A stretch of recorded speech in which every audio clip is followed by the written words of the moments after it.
নমস্কার বন্ধুরা, আমি আবার চলে এসেছি আরেকটি সিনেমা নিয়ে কিছু কথা বলতে। তো আজকে আমরা যে সিনেমাটা নিয়ে কথা বলবো তার নাম হচ্ছে বিজয়নগরের হিরে। এটি কাকাবাবুর ফ্র্যাঞ্চাইজির একটি সিনেমা।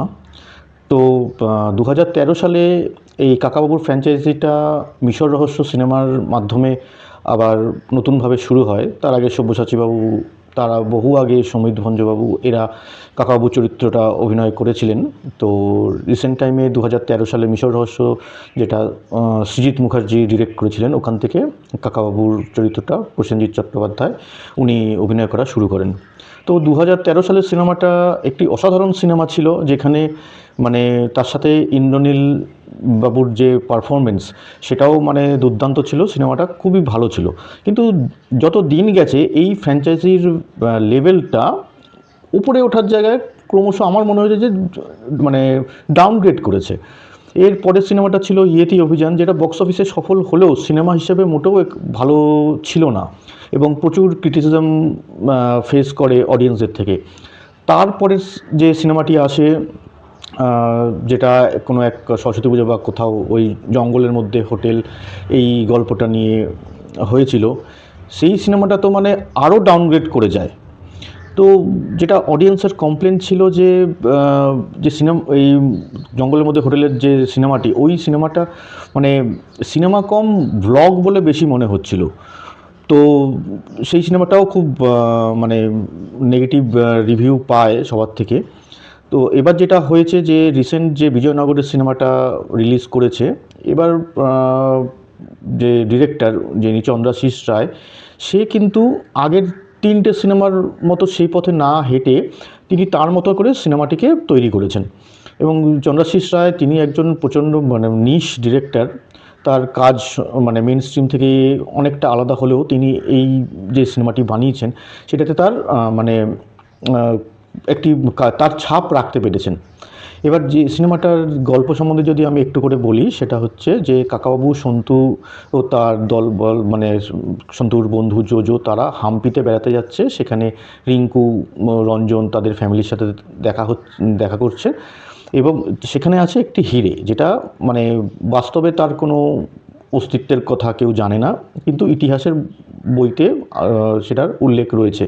তো কাকাবাবু কীভাবে এই হিরেটার সন্ধানে জড়িয়ে পড়ছেন এবং আদৌ কি হিরেটা সে খুঁজে পাচ্ছে কি পাচ্ছে না, এই নিয়ে হচ্ছে সিনেমাটা।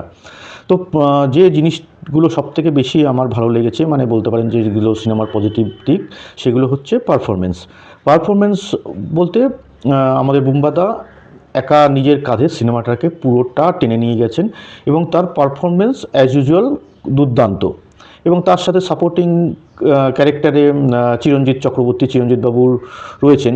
তার স্ক্রিন টাইম যদিও খুব একটা বেশি নয়, কিন্তু বুম্বাদা এবং চিরঞ্জিত বাবুর একসাথে যে কটা সিন আমরা দেখতে পাই এবং তার মধ্যে একটি ফ্ল্যাশব্যাক সিকোয়েন্স রয়েছে, সেই সিনসগুলো কিন্তু যথেষ্ট ইম্প্যাক্টফুল এবং যথেষ্টভাবে ওয়ার্ক করে।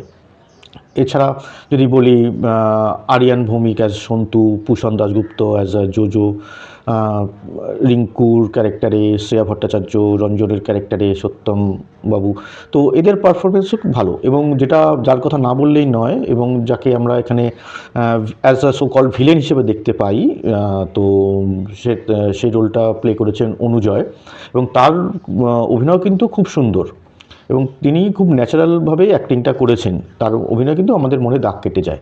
তো প্রথম দিক গেল হচ্ছে পারফরমেন্স। সেকেন্ড দিক হচ্ছে যে এর ব্যাকগ্রাউন্ড মিউজিক। সিনেমাটাকে যেভাবে একটা সাউথ ইন্ডিয়ান মিউজিকের সাথে ব্লেন্ড করে ব্যাকগ্রাউন্ড স্কোর এবং স্পেশালি ক্লাইম্যাক্সে যেভাবে মিউজিকটার ইউজ করা হয়েছে এবং সেটা ভীষণভাবে ইমপ্রেসিভ। থার্ড পয়েন্ট হচ্ছে যে আর্টের কাজ। তো এই গল্পটা আমরা অলমোস্ট সবাই পড়েছি বা কোনো একটি রেডিও মির্চি হোক বা কোনো অডিও স্টোরিতে আমরা শুনেছি। তো মোটামুটি আমাদের সবারই গল্পটা জানা। তো গল্পটাকে সেরকমভাবে প্রেজেন্ট করতে হবে যে যারা বইটা পড়েছে বা যারা গল্প সম্বন্ধে জানে, তারা একটা তো নিজস্ব একটা ভিজুয়ালাইজেশন করে থাকে এবং সেই জিনিসটা যাতে নষ্ট না হয় বা তার থেকে বেটার কিছু ডেলিভার করা যায়, স্ক্রিনে আমরা সেটা দেখতে পারি, সেই জিনিসটা কিন্তু মানে ডিরেক্টর এবং যে আর্টের কাজ করেছেন যারা, তারা কিন্তু এনশিওর করেছেন। ঠিক আছে। তো এই যে লাস্ট 15-20 মিনিট যে ক্লাইম্যাক্স সিকোয়েন্সটা যেটা আমরা দেখতে পাই অন স্ক্রিন, সেই সিকোয়েন্সটা কিন্তু খুবই মানে এনার্জেটিক এবং খুব সুন্দরভাবে শ্যুট করা হয়েছে। তো এই গেল সিনেমার পজিটিভ দিক। এবং যদি নেগেটিভ দিক বলতে সেই মতন কিছু অত বলার মতো কিছু নেই। হ্যাঁ, তবে কিছু টুইস্ট অ্যান্ড টার্নস আসে এবং যেগুলো কি না মানে ভীষণ র্যান্ডাম এবং প্রেডিক্টেবল। তো আমরা যারা গল্প পড়েছি তারা ব্যাপারটা জানতাম যদিও, কিন্তু সেই ব্যাপারটাকে স্ক্রিনে প্রেজেন্ট করার ওয়েটা একটু আলাদাভাবে করলেই আমার মনে হয় ভালো লাগতো। মানে টুইস্ট অ্যান্ড টার্নসটা যেরকমভাবে আসে ভীষণ র্যান্ডামলি আসে এবং আমরা সেটা এক্সপেক্ট করেই থাকি এবং প্রথম থেকেই আমরা প্রেডিক্ট করে থাকি যে এরকম একটা টুইস্ট অ্যান্ড টার্নস কিছু একটা আসতে পারে।